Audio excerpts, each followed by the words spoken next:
का भक्ति की परिभाषा है कि विभक्त न होना ही भक्ति,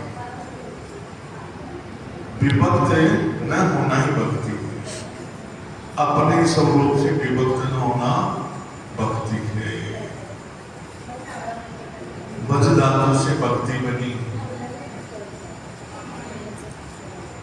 करें कि भक्ति किसकी करें, भक्ति भक्ति किसकी करनी है, ऐसा मंत्र बताइए जिससे मतलब हम भक्ति भी करें। वो कौन देवता है जिसकी हम भक्ति करें? जब कहा कि कारण ब्रह्म की भक्ति कीजिए, अगर करना है कारण ब्रह्म की भक्ति करोगी तो आपको सत्संग मिलेगा, सत्संग से विवेक बढ़ेगा, विवेक से बोध बढ़ेगा, बोध से स्वरूप की प्राप्ति। जब करें बिन सत्संग विवेक न होई, राम कृपा बिना सुलभ सोई।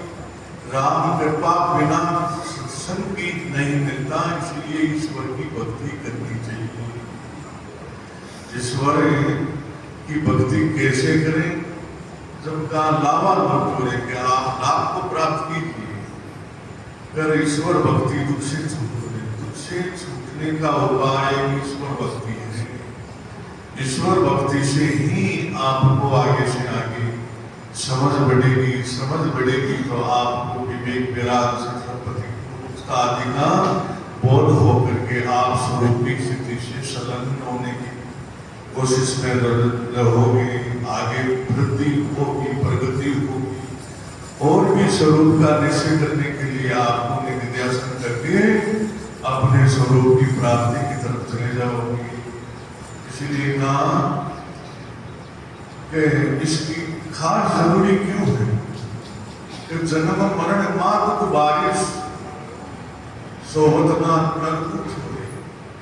भक्ति विशेष रूप से यही आपको समझाएगी कि आपका जन्म मरण जो होता है ये महादुख है, इसकी निवृत्ति के लिए भक्ति आपको करनी चाहिए।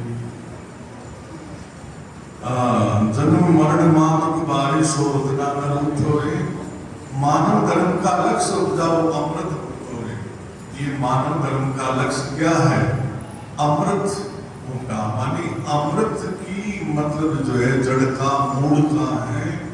मैं अमर कैसे हूँ, इस वृत्ति को आपको ढूंढना है। जब आगे कह रहे हैं कि सबसे बढ़िया भक्ति उच्च श्रेणी की भक्ति कौन सी है, जिसको उत्तम भक्ति कहते हैं, जिसको पराभक्ति कहते हैं, उसके लिए कहा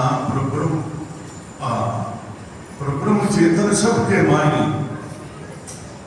गुरुगम ज्ञान अनुभव। प्रब्रह्म चेतन यानी सामान्य चेतन परमात्मा सब में मौजूद है, सब आत्मा है।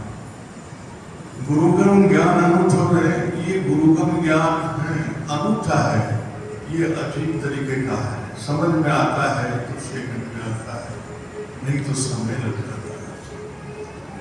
गुरुगम ज्ञान अनुभव है, यानी भक्ति पूर्ण कहिए मत न हो यही भक्ति जो है, यानी विभक्त मत हो, यही पूर्णता है, इसी में पूर्णता है और इसी में निपुणता है। तो इसीलिए आप जो है इस बात को ध्यान रखें कि मैं चेतन स्वरूप आत्मा हूँ।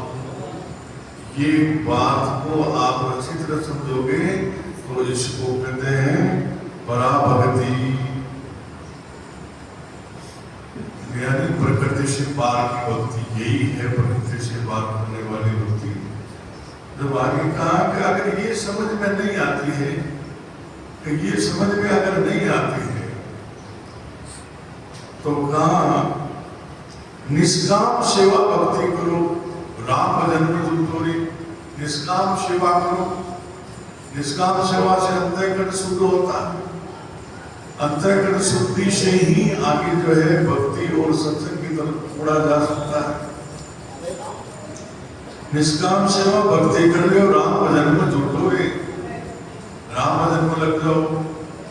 आगे समझ में ना आवे तो या कर शुद्ध सकाम भक्ति, या शुद्ध कर्म करो, सकाम भाव से भक्ति कीजिए। तो आपकी समझ में ना आवे नितर कर्म को भूलो, नहीं तो फिर कर्म पूरा है, क्या लेना देना है। जब इतना ही समझ में नहीं आएगा तो फिर कर्म पूरा तो है ही।